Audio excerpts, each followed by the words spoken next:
Hello everyone. आज का जो हमने टॉपिक लिया है डिस्कशन के लिए that is crop production and management class 8 chapter 1।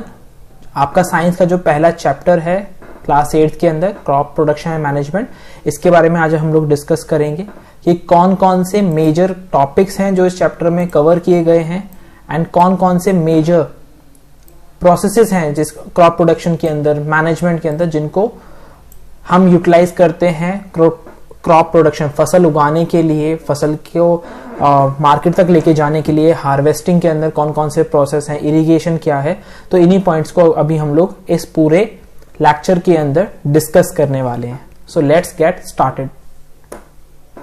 सबसे पहले कि आज हम कौन कौन से टॉपिक्स को कवर करने वाले हैं, कौन कौन से मेजर टॉपिक्स हैं जो एनसीईआरटी ने, सीबीएसई ने आपके इस चैप्टर के अंदर कवर किए हुए हैं।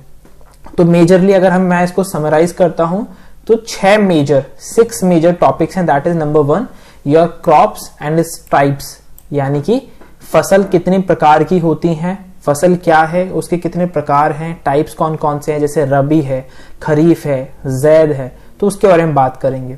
Second topic is preparation of soil. Crop production के अंदर सबसे मेजर और सबसे इंपॉर्टेंट एक स्टेप होता है प्रिपरेशन ऑफ सॉइल। आपकी सॉइल जितनी अच्छे से उपजाऊ होगी, जितने अच्छे से उसको प्रिपेयर किया जाएगा, जितने अच्छे से उसको प्रिपेयर करते हैं वैसे ही सीड्स को वो रिसीव कर पाती है, उसकी रूट्स उस तरीके से ग्रो होती है ना, वैसा ही प्रोडक्शन आपको देखने को मिलता है। तो preparation of soil is again a very important step in crop production.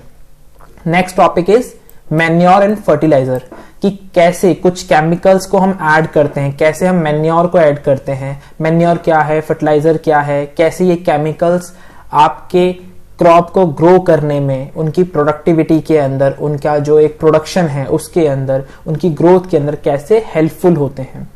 The next topic we will cover is irrigation, यानी कि सिंचाई, पानी, जो हम फसलों को पानी देते हैं उसके ट्रेडिशनल मेथड कौन कौन से हैं, उसके मॉडर्न मेथड कौन कौन से हैं एंड उनका क्या सिग्निफिकेंस है। तो हम इरिगेशन के बारे में बात करेंगे। Next topic is harvesting.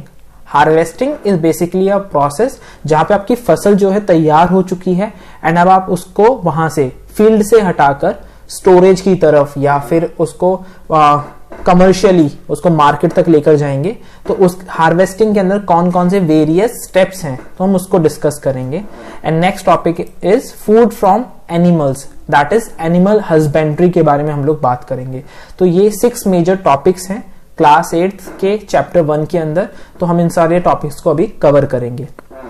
सबसे पहले कवर करेंगे हम लोग क्रॉप्स एंड इट्स टाइप्स को। तो जो क्रॉप है, तो फसल, बेसिकली फसल को हम लोग 3 अलग अलग प्रकार में डिवाइड करते हैं, 3 टाइप्स में डिवाइड करते हैं डिपेंडिंग अपॉन किस सीजन के अंदर, साल के कौन से टाइम के अंदर उस फसल को ग्रो किया जा रहा है। अगर मान लेते हैं आपकी जो क्रॉप है वो जुलाई टू अक्टूबर के बीच में आ रही है, तो उस फसल को हम कौन सा नाम देते हैं, उस क्रॉप को कौन सा नाम देते हैं, खरीफ। ठीक है, जो रेनी सीजन के अंदर आनी है, यानी कि सिंपल सा लॉजिक है कि जिन भी क्रॉप को ज्यादा पानी चाहिए वो ही रेनी सीजन में आएंगे। तो जिन भी क्रॉप्स के लिए पानी की रिक्वायरमेंट ज्यादा है तो वो रेनी सीजन के अंदर है, उनको हम लोग खरीफ क्रॉप कहते हैं। Second type of crop is rabi crop. तो रबी क्रॉप वो क्रॉप्स हैं जो बेसिकली विंटर सीजन के अंदर हैं, खरीफ के तुरंत बाद, जुलाई टू अक्टूबर में खरीफ एंड अक्टूबर टू मार्च यानी कि सर्दी के मौसम के अंदर जो फसल आती है उसको बोलते हैं रबी फसल। एंड इसका सिंपल सा लॉजिक समझ में आ रहा है कि इन फसल को कम टेम्परेचर चाहिए। तो जिन भी फसल को कम टेम्परेचर चाहिए वो कौन सी हो गई, आपकी रबी, जो अक्टूबर टू मार्च के बीच में आ रही हैं विंटर सीजन के अंदर। The third type of crop is Zaid. ये वो फसल है जो रबी और खरीफ के बीच का जो टाइम बच गया, जैसे कि जुलाई टू अक्टूबर में खरीफ आया, अक्टूबर टू मार्च में आपकी रबी आया, यानी कि हमारे पास अब कौन कौन से मंथ बच गए, अप्रैल, मई, जून, 3 महीने का टाइम हमारे पास है। तो ये जो समर सीजन है वहां पर जो फसल आती है उसको बोलते हैं जैद, जो रबी और खरीफ सीजन के बीच में देखने को मिलती है, उसको बोला जाता है जैद। तो अभी हम इसके कुछ एग्जाम्पल्स भी देखेंगे। तो अगर हम बात करें कुछ एग्जाम्पल्स की, तो पहले हम बात करते हैं खरीफ क्रॉप के एग्जाम्पल की, जिनको ज्यादा पानी चाहिए, जो रेनी सीजन में है, जैसे मेज, soybean, groundnut, cotton, right, paddy. तो ये कुछ ऐसी फसल हैं जिनको ज्यादा पानी चाहिए, या कह सकते हैं जो जुलाई से अक्टूबर के बीच में आपको देखने को मिलती हैं, जो आपको रेनी सीजन में स्पेसिफिकली देखने को मिलती हैं। The second type of crop is rabi crop. अब जैसे कि वीट, ग्राम, पी, मस्टर्ड, लिनसीड, ये कब देखने को मिलते हैं आपको? विंटर सीजन के अंदर। यानी कि सिंपल सा लॉजिक है, इन फसलों को कम टेम्परेचर चाहिए। रबी अक्टूबर टू मार्च के बीच में आपको देखने को मिल रही है, कम टेम्परेचर के अंदर। तो ये कुछ एग्जांपल हैं रबी क्रॉप के। एंड ज़ैद, ये हमने बात करी थी, जो खरीफ और रबी के बीच का जो टाइम है, दैट इज अप्रैल, मई और जून। वहां पर जो फसलें देखने को मिलती हैं that is musk melon, watermelon. देखा ना, गर्मियों के अंदर आपको तरबूज, खरबूज, खीरा, ये सारे देखने को मिलते हैं। आप सबसे ज्यादा इनका कंजम्पशन कब करते हैं? गर्मी के सीजन के अंदर।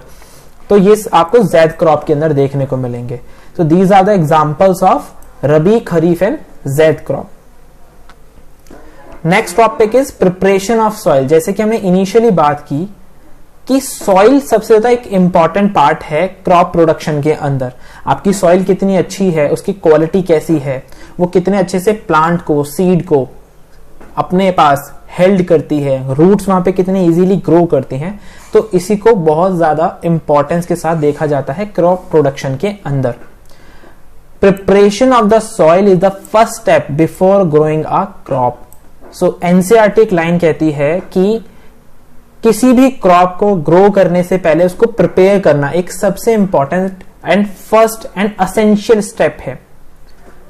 One of the most essential task in agriculture is to turn the soil and loosen it. यानी कि वेरियस मेथड्स को यूज करके फसल को ढीला, मतलब आपकी सॉइल को ढीला करना वेरियस प्रोसेसेस के थ्रू, सो दैट कि वो सीड को अच्छे से ग्रहण कर पाए, ले पाए, फसल वहां पे आराम से उग पाए। तो ये हम लोग देखेंगे कि प्रिपरेशन कैसे करी जाती है सॉइल की, कौन कौन से वेरियस प्रोसेसेस हैं। So loosen soil helps to grow earthworm and microbes. तो पहला क्वेश्चन है कि हम लूज कर ही क्यों रहे हैं सॉइल को, हम ऐसे ही यूटिलाइज कर लेते हैं जैसी है।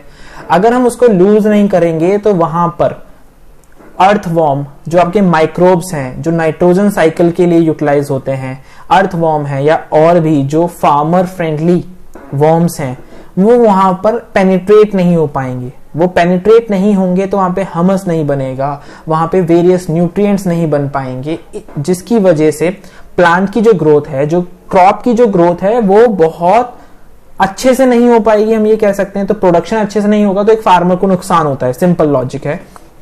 तो इसीलिए हमें सॉइल को लूज करना है, सो दैट कि इजीली वहां पे सारी चीजें हो जाएं। To add humus to it, soil के अंदर हम लूज कर रहे हैं ताकि हमस वहां पे ऐड हो जाए। अब प्रोसेस कौन कौन से हैं? Various process of loosening soil. कौन कौन से वेरियस प्रोसेसेस हैं जिनसे हम सॉइल को लूज कर सकते हैं? Number 1, ploughing. ठीक है, तो यहां पे बेसिकली क्या होता है कि जैसे आप इस इमेज में देख पा रहे हैं, ठीक है, बुल को यूज किया जाता है एंड ये एंशिएंट टाइम से यूज किया जाता है सॉइल को टिलिंग करने के लिए, लूजनिंग करने के लिए प्लोइंग का यूज किया जाता है।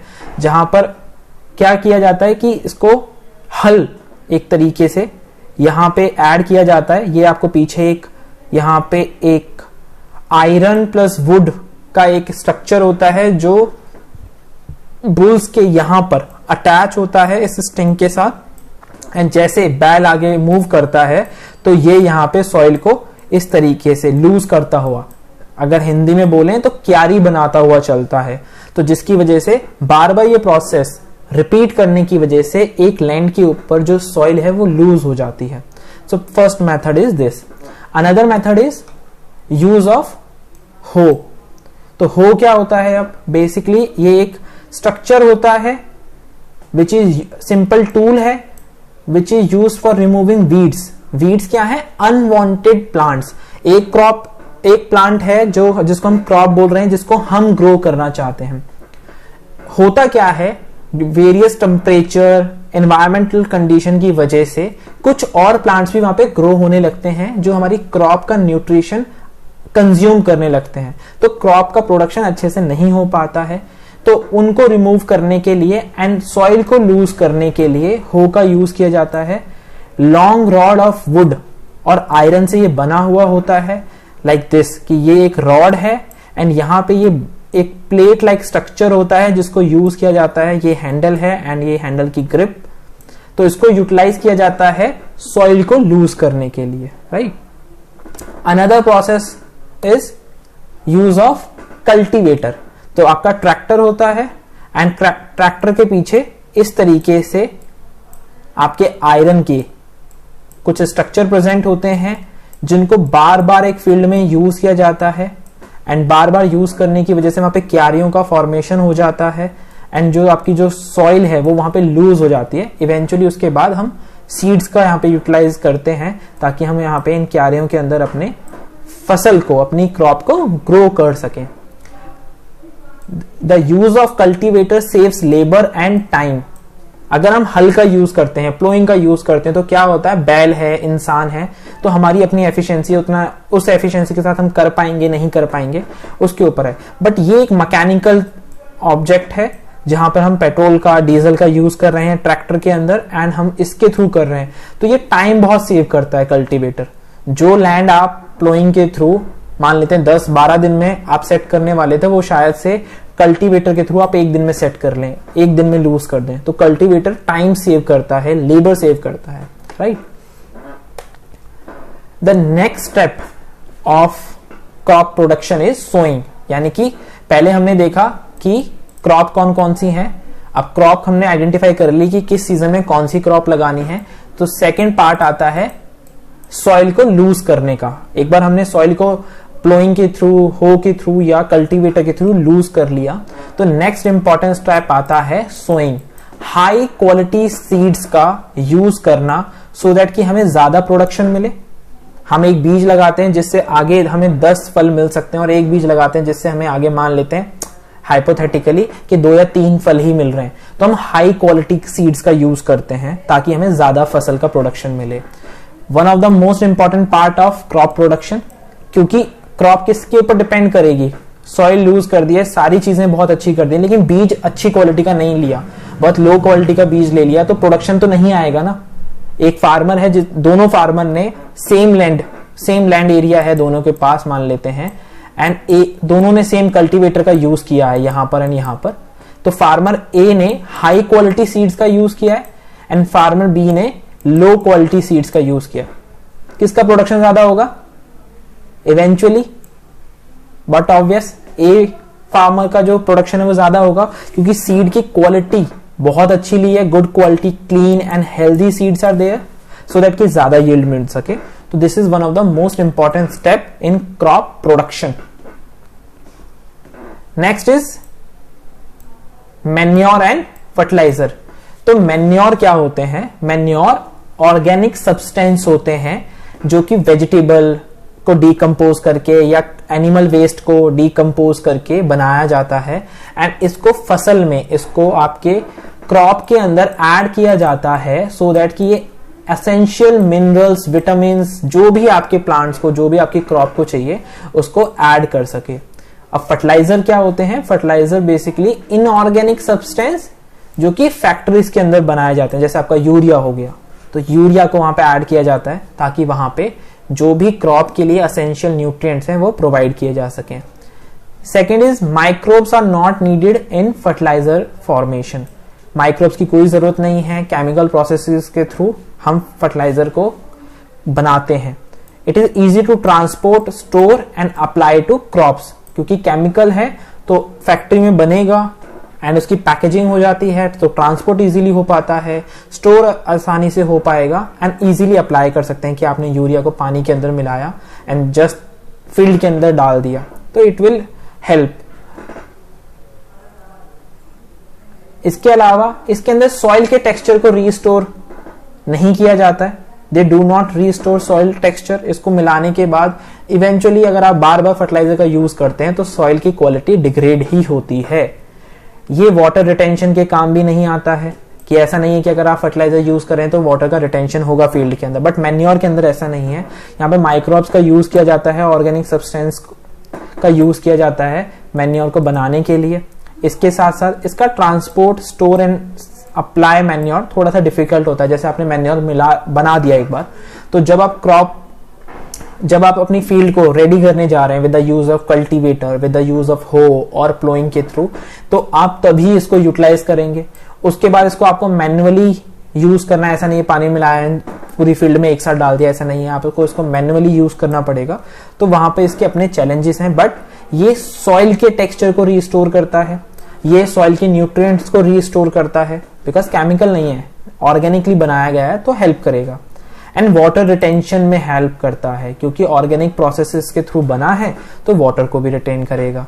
तो वैसे हमें मैन्योर्स यूज करने चाहिए, बट बहुत ज्यादा फर्टिलाइजर्स का यूज होता है, उसका एक कारण है क्योंकि ये कम टाइम के अंदर ज्यादा यील्ड देते हैं, बट आने वाले टाइम में धीरे धीरे क्या होता है कि एक लैंड की जो आपका फील्ड है उसकी क्वालिटी को डिग्रेड करता है। तो एक फार्मर को लॉन्ग रन में तो नुकसान है, बट शॉर्ट टर्म में बहुत गेन है फर्टिलाइजर से, इसलिए मैक्सिमम फर्टिलाइजर का ही यूज किया जाता है क्रॉप्स के अंदर।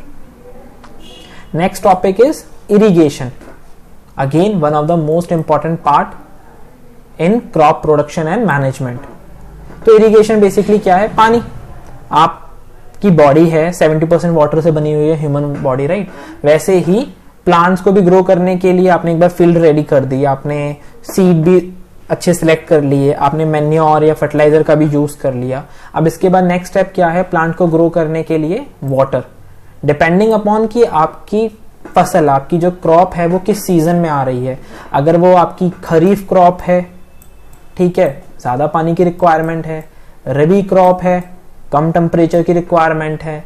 जैद है तो भी पानी यहाँ पे चाहिए ही चाहिए। तो तीनों ही पार्ट के अंदर, तीनों ही फसलों के अंदर आपको पानी की रिक्वायरमेंट तो है।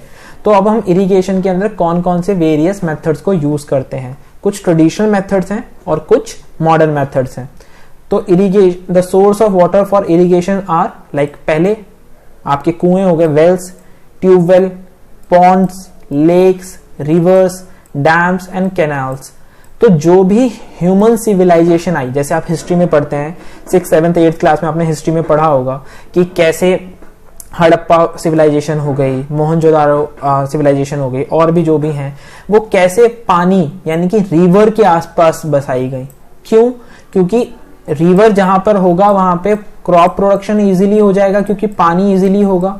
पानी इजीली होगा तो सिविलाइजेशन, हमें क्या चाहिए? खाना चाहिए। तो खाना वहां पे क्रॉप से आ रहा है, तो वहां पे ज्यादा लोग आकर बसेंगे। तो एक सिविलाइजेशन मैक्सिमम चांसेस हैं कि पानी के आसपास ही आपको देखने को मिले।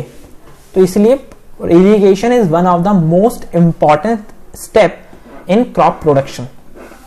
तो कुछ ट्रेडिशनल मेथड्स हैं, जैसे पुली सिस्टम है। तो यहाँ पे एक पुली होती है जिससे ये पूरा बैग जो है या आपका जो भी एक स्ट्रक्चर है ये बंधा हुआ होता है, एंड पुली को ऊपर यहां से इसको पुल किया जाता है, तो पानी इसके अंदर स्टोर होके बाहर आता है एंड देन इसको यूज किया जाता है। ये बहुत पुराना मेथड है। देन चेन पंप, इस तरीके से यहाँ पे चेन पंप का यूज किया जाता है। रहट, तो रहट क्या होता है कि यहाँ पे एक बैल को बांध दिया जाता है एंड इसको, ये जब यहाँ पे मूव करेगा तो ये यहाँ पर, ये जो रहट का जो एक आप व्हील लाइक स्ट्रक्चर देख रहे हैं, ये मूव करेगा एंड इसमें डिफरेंट यहाँ पे बकेट लाइक स्ट्रक्चर यूज किए गए हैं। एंड जैसे जैसे ये मूव होगा तो पानी जो नीचे से ऊपर आ रहा है वो धीरे धीरे यहाँ से यहाँ पर आएगा, एंड देन ये फील्ड में क्यारियों के थ्रू, जो हम इस तरीके से स्ट्रक्चर्स बनाते हैं फील्ड में, उसके थ्रू पानी चला जाएगा। एंड अनदर इज दिस ढेकली, जिसके अंदर पानी इस तरीके से सिस्टम बनाए जाते हैं एंड पानी का यहाँ पे यूज किया जाता है। तो ये बहुत ट्रेडिशनल मेथड्स हैं। एनसीईआरटी के अंदर सिर्फ इतना ही आपको पढ़ना है कि कौन कौन से वेरियस मेथड्स हैं, राइट? बात करेंगे मॉडर्न मेथड्स की। तो मॉडर्न मेथड ऑफ इरिगेशन दो ही हैं। स्प्रिंकलर सिस्टम, तो क्या होता है, एक पाइप लाइक स्ट्रक्चर होता है जिसमें यहाँ पे एक नोजल होती है जो मूव कर रही होती है। तो ये पानी यहाँ पर इस तरीके से स्प्रिंकल होता रहता है, यहाँ पे निकलता रहता है। तो ये एक तरीका है। ये पानी को ट्रेडिशनल मेथड से ज्यादा सेव करता है, पानी की बचत होती है यहाँ पर। इससे भी एफिशिएंट तरीका है जहाँ पे पानी बहुत कम है, लाइक अगर हम बात करते हैं पंजाब साइड में पानी बहुत ज्यादा है, हरियाणा के अंदर भी पानी की अच्छी खासी वहाँ पे कैनाल्स वगैरह हैं, तो ठीक है। राजस्थान के अंदर जैसे पानी की कमी है तो वहां पे इस सिस्टम का यूज होता है मैक्सिमम ड्रिप सिस्टम। तो ड्रिप सिस्टम में क्या होता है कि जहां पर भी प्लांट है वहां पे पाइप के अंदर एक होल होता है जहां से धीरे धीरे ड्रिप बाय ड्रिप पानी बूंद बूंद करके आता है एंड प्लांट को यहाँ पे पानी मिलता रहता है। ठीक है, इससे ये सबसे एफिशिएंट तरीका है इरिगेशन के अंदर पानी बचाने का। एंड इससे क्या होता है कि जब पानी प्लांट के पास ही उसको मिल रहा होता है ड्रिप बाय ड्रिप, तो पानी की रिक्वायरमेंट भी इजीली पूरी हो रही होती है एंड पानी भी बच रहा होता है। हम कहते हैं ना, जल है तो कल है, जल ही जीवन है। तो पानी से आप यहाँ पे पानी बचा सकते हैं ड्रिप सिस्टम के through, right. Next is harvesting, कि हमने अपनी सॉइल भी रेडी कर ली, हमने अब फसल लगा भी दी, हमने बीज भी डाल दिए, हमने पानी भी दे दिया, फसल ग्रो करेगी तो इवेंचुअली उसको काटना पड़ेगा और मार्केट लेके जाना है ताकि फार्मर अपना प्रॉफिट ले सके या फिर उसको स्टोर कर सके। दो ही चीज करेगा, या तो स्टोर करेगा या बेचेगा। तो अब हार्वेस्टिंग क्या है?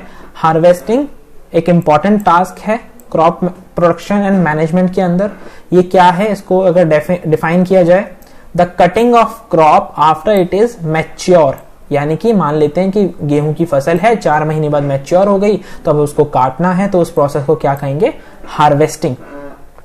ठीक है, तो हार्वेस्टिंग के अंदर मेथड ऑफ हार्वेस्टिंग, तो मैनुअल मेथड है जहां पे सिकल, दराती इस तरीके से यूज करी जाती है। ठीक है, तो इसको यूज किया जाता है, ऐसे पकड़ा जाता है एंड प्लांट को नीचे से कट किया जाता है एंड उसको फिर साइड में स्टोर किया जाता है। तो ये एक मैनुअल मेथड हो गया।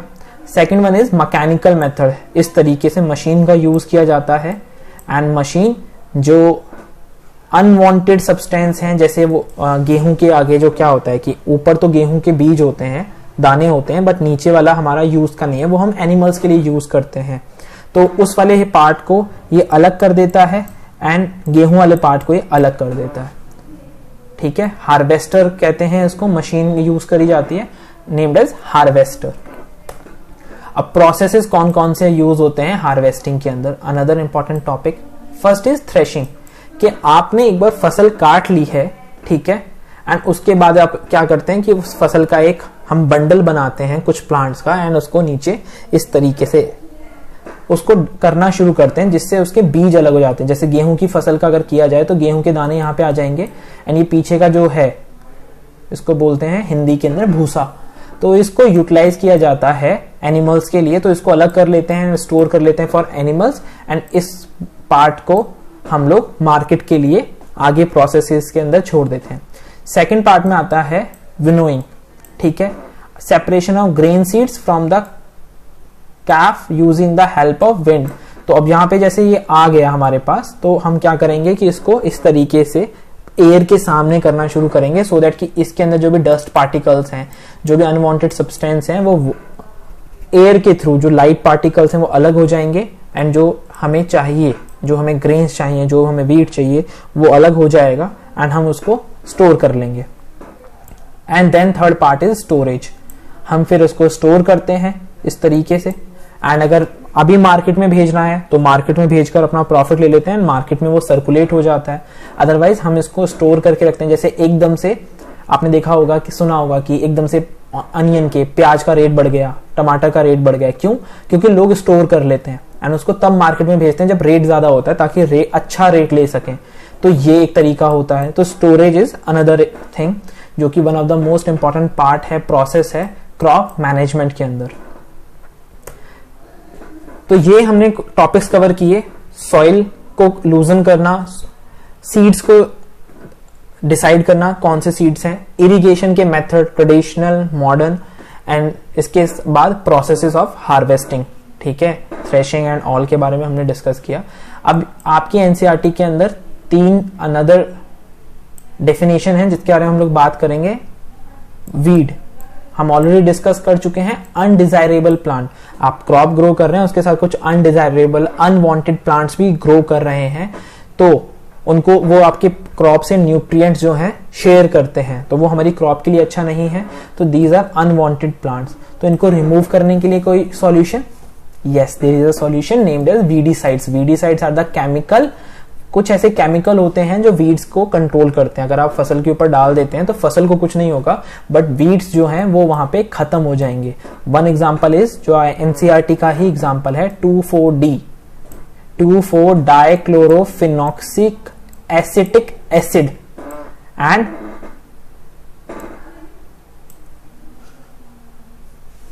Yes 2,4-D dichlorophenoxy acetic acid है, मेटोलाक्लोर। ये दो वीडीसाइड्स हैं जो आप वीड्स को रिमूव करने के लिए यूज करते हैं। Another term is animal husbandry. Animal husbandry last आपके एनसीईआरटी के लास्ट के अंदर एक पैराग्राफ के अंदर 3 लाइनों के अंदर समराइज किया गया है।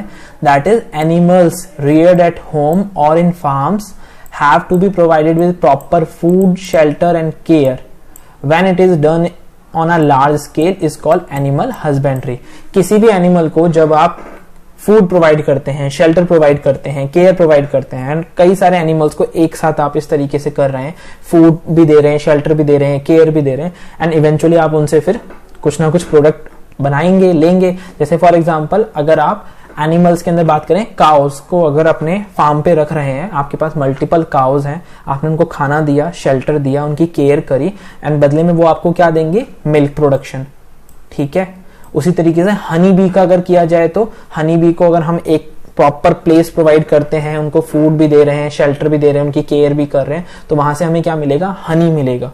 ऐसे ही शीप के साथ भी है, गॉट के साथ भी है। तो अलग अलग एनिमल्स को जब हम इस तरीके से उनको यूटिलाइज करते हैं, उनको फूड दे रहे हैं, उनको केयर दे रहे हैं, सब कुछ कर रहे हैं, उसके बदले में हम उनसे कोई प्रोडक्ट ले रहे हैं, तो that is named as animal husbandry, पशुपालन।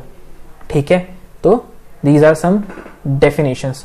So I hope कि अब तक जो भी हमने डिस्कस किया class 8 chapter 1 crop production and management के अंदर जो भी टॉपिक्स हमने डिस्कस किए वो आपको समझ में आए होंगे। एंड अगर कोई भी डाउट है तो कमेंट सेक्शन के अंदर आप अपने डाउट्स पूछ सकते हैं, कोई क्वेरी है तो पूछ सकते हैं। इसके अलावा जो इस चैप्टर के नोट्स हैं वो जल्दी अवेलेबल होंगे, तो हैंड रिटन नोट्स कोशिश करेंगे कि आपको प्रोवाइड किए जाएं। तो हैंड रिटन नोट्स आपको प्रोवाइड किए जाएंगे इस चैप्टर के। इसके साथ साथ बाकी जो चैप्टर्स हैं आपके साइंस के, मैथ्स एंड इंग्लिश के, उनकी भी वीडियो जल्दी ही आपको चैनल पर देखने को मिलेगी। टिल देन पढ़ो, अच्छे से पढ़ो एंड आग लगा दो, राइट, सो दैट कि आप ज्यादा से ज्यादा मार्क्स स्कोर करें अपने एग्जाम के अंदर। Till then thank you so much.